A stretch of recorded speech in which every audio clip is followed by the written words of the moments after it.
I've been having ongoing issues with my NVIDIA graphics card for probably the last 6 to 8 months, maybe even longer.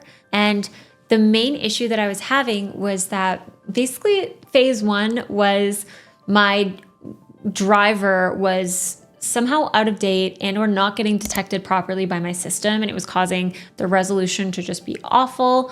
And basically it was capping out on a 4K monitor that is honestly pretty massive. It was capping out at 1920 by 1080. And overall, the performance was not great. So to fix that, I did have to update the drivers. Now, what was really frustrating about this whole process was that the drivers, whenever I was updating them, none of them seemed to actually be working properly when it would install. So I would install it and then it would black screen after, and I would never get any actual results from it. And after like 30 minutes of waiting, I'd reboot the system and then it would boot into a black screen.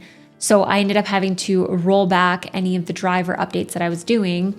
I did eventually manage to get this updated by installing the NVIDIA app on Windows. So I did actually end up pretty much nuking my old Windows drive and reinstalling Windows Clean Install to be able to put on new apps and stuff. I mean, it was, yeah, nothing lost there. I needed to clean up on that one anyway.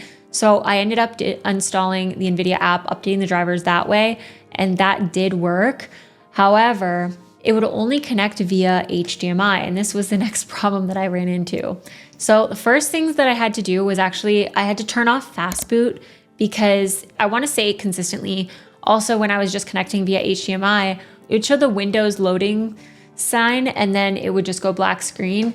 And this was because it was doing something weird with fast boot, where I guess some of the compatibility required modules were not loading, in particular for DisplayPort connections. I think that after I updated the graphics card, actually the HDMI was working properly.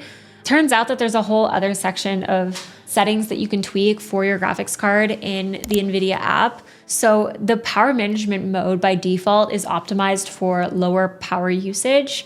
However, I changed that to prefer max performance. And then I was able to actually get DisplayPort working properly when I would boot up my machine. It would probably connect and my monitor would get an active signal from my GPU. So that did fix that.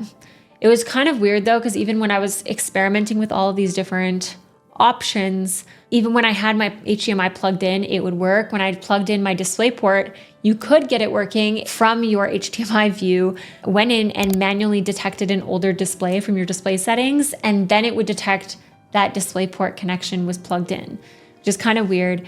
Anyway, that did end up getting fixed from the power management mode being set to max performance. Now, I then checked that both from warm boot and cold boot that it would be detected properly, and that is in fact the case. And then another thing I had to change was that when my device would go to sleep, then it wouldn't wake from sleep and it wouldn't reconnect after that. So what I ended up having to do is I actually have a Samsung Neo G8 monitor, and this one has a setting on it where it will auto detect new active sources. And I had turned that off, but once I turned that back on, it seemed to kind of allow that to work better. But if you are having that issue and changing that setting doesn't seem to fix it for you, you can also force your GPU to wake up with Window Control Shift B, and that might also help you to just wake from sleep. But it is kind of, yeah, a weird problem to continuously have these layers. For those wondering, the driver that I did end up using where this started working was driver version 32.0.15.6094, dated 2024-08-14. I'm now using a newer driver from 2026, and it's still working fine. But yeah, what a weird experience I've had with my NVIDIA graphics card. Honestly, this is now performing well enough that I can actually use it again. And I have at least the backup of that shortcut to snap that GPU in gear to wake and work with my display again. So I hope that this helps anyone that's encountered similar issues. This seems to be a really big issue that I've seen online, is that their NVIDIA graphics cards are not working with their DisplayPort, and specifically for the 2060 RTX graphics cards. So strange. But yeah, that is what helped me. Let me know what you think in the comments, and I hope that this video helped you in some way, shape, or form. Give me a like if you want to support my channel or if this helped. I'll see you next time. Bye.